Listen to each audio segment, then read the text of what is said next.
In this video lecture, we will be discussing about the different AutoCAD inter-exchange formats like DXF, DWG and DZN and many other formats. So we'll look the different industry standards and the purpose for using these different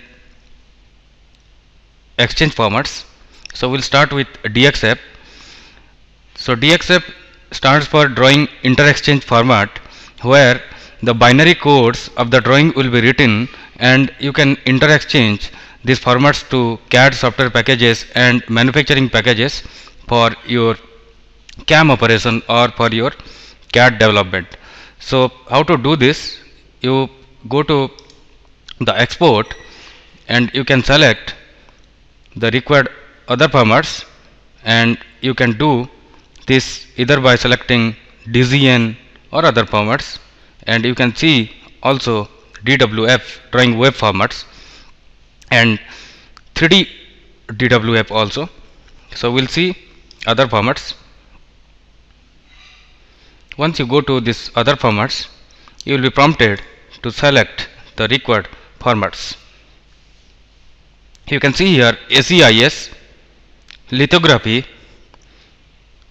the DZN for microstation, IGS for inter-exchanging of 3D data, and DWF.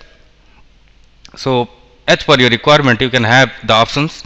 In other way, what you can do is you can go to File and Save As, and directly you can see here the AutoCAD drawing.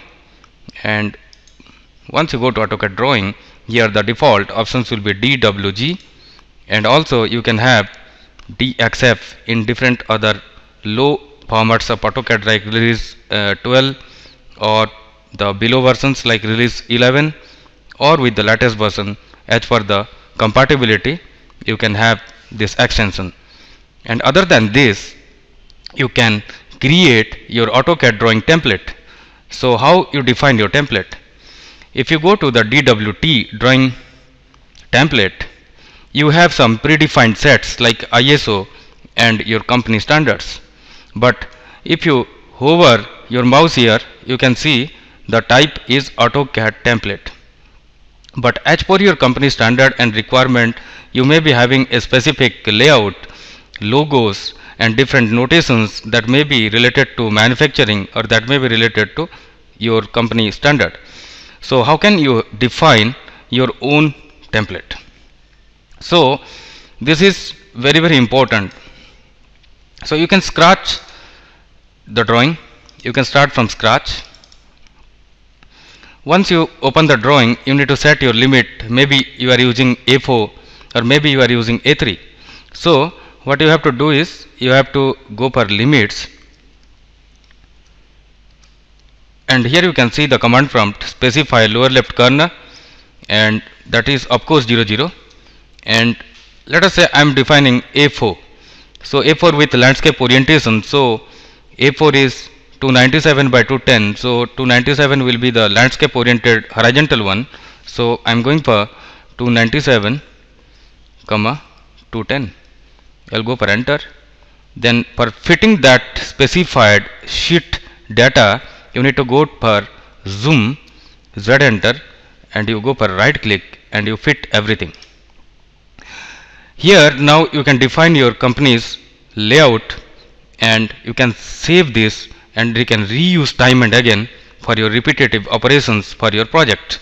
So I'm going for a rectangle and I'm defining the first corner as 0, 0, and second corner will be as specified by 297 by 210. This is the specification. And here you can have your title block as well, and I'm defining, let us say, the title block with the customized company information, and you can add your logo as well. I'm going for nearest point and I'm selecting here.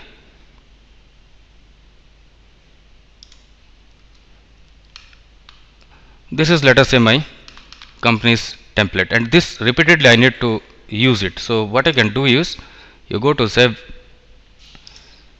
and you select here DWT. So automatically this will be dumped to your template directory, and this is I am selecting A4 landscape company standard, and you save this. And here you will be prompted to select the English or metric. I am selecting metric, and with the metric standard this will be saved, and you close it, and how to use it I will show you.